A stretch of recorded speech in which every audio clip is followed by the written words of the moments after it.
বন্ধুরা এখন বাজে 12টা আর এই জলখাবার করতে বসেছি। তো জলখাবারে নিয়ে নিয়েছি ভাত, একটু চুনা মাছের ঝাল, ওটা দিয়ে আমি এখন একটু খেয়ে নেবো। আর মাঝখানে দোলের আগের দিনকে মাটন এনেছিলাম, তো সেই মেটে ছিল। মেয়ে অনেকদিন ধরে বলছিল মা মেটে চচ্চড়ি মেটে চচ্চড়ি, তো মেটে চচ্চড়ি তো আমার কর্তা খায় না, তো সেই কারণে মেটেটা বার করে রেখেছি। আর এদিকে আলু কেটে রেখেছি, একটু পেঁয়াজ কুচিয়ে নেব, আর আদা রসুনের পেস্ট করা আছে।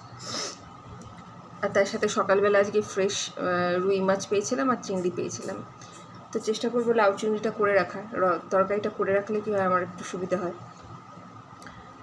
তো সংসারের কাজ তো কম নয়, সেই সব সারতে সারতে চোখ মুখের অবস্থা বুঝতেই পারছো, সে সকাল থেকে উঠে থেকে চলছে। চুলটাকে ছোটো করে বেঁধে নিয়েছি, কারণ গরম পড়ছে, মানে এরকমভাবে খুব আরাম, কাজ করতেও আরাম, শরীরেও আরাম। সে ও তো এইখানটায় শুয়ে ঘুমায় ওই চেয়ারটাতে, তো ওই চেয়ারটাতেও ঘুমাচ্ছিল। দেখো এখন ওইখান থেকে এইখানে চলে এসছে, এখানে এসে টার্গেট হচ্ছে এইখানে এই যে ক্যাসারোলগুলো আছে, মানে আমাদের বড়দের খাবারটিও খাবে, ওর খাবারটিও খাবে না। এখনও কিন্তু ঘুম কাটেনি, চোখে ঘুম আছে, তার মধ্যে এইটুকু বদমাইশি। আমি এইখানে রান্না করছি, এই যে এইখানে এই যে রান্নাঘরটা, হ্যাঁ আমি এই রান্নাঘরে রান্না করছি, আর ওই যে ভ্যাবলার মতো দেখছে যে মা কী করছে, মুখে কোনো কথা নেই, চুপি সারে বদমাশি। আমার রকিকে নিয়ে কোনো সমস্যা নেই, রকি আমাকে একদম জ্বালায় না, ও টাইমে খেয়ে নেয়, হাগু হিসু হয়ে যায়, হয়ে গিয়ে ও দেখো ঘুমাচ্ছে। এই যে ওর কিন্তু টাইমে খাওয়া হয়ে গেছে, ও কিন্তু আপনার ঘুমাচ্ছে। আর এইটি এই দেখো দেখো দেখো দেখো, একবার ওইখান থেকে ওইখান আর ওইখান থেকে ওইখান, দেখছো কীরকম দুষ্টুমি। এই দেখো, মানে এখন ও কোলে উঠবার ধান্দা। এই দেখো এই যে আসছে।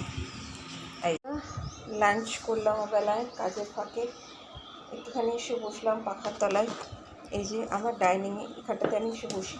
আর আরেকজনের ঘুম হয়ে গেছে, ঘুম থেকে উঠে প্রথমে আমার কোল খুঁজলো, আমি কোলে না নিতে আমার হাতটা একটু কামড়ানো হলো। এই মানে রিংটা কামড়াতেও খুব ভালোবাসে, ওভাবে যে এই রিংটা কামড়ালেই আমাকে কোলে নেবে। আর এই যে এখন আমার কোল না পেয়ে এই ব্যাপার।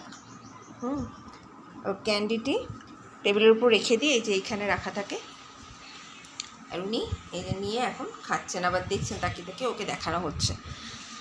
আর এদিকে রান্না তো হয়েই ছিল, বেগুন ভাজা, পালং শাক, চুনো মাছ, আলু দিয়ে চচ্চড়ি, আর এদিকে একটু করে নিলাম মেটে চচ্চড়ি। সেদিনে মেটে এনেছিলাম, তোমাদেরকে তো বললাম, তো সেই মেটে চচ্চড়িটা করে নিয়েছি আলু দিয়ে, বিশেষ কিছু মশলা দিইনি, পেঁয়াজ রসুন ক্যাপসিকাম দিয়ে বেশ করে নাড়াচাড়া করে আদা রসুনের পেস্ট একটু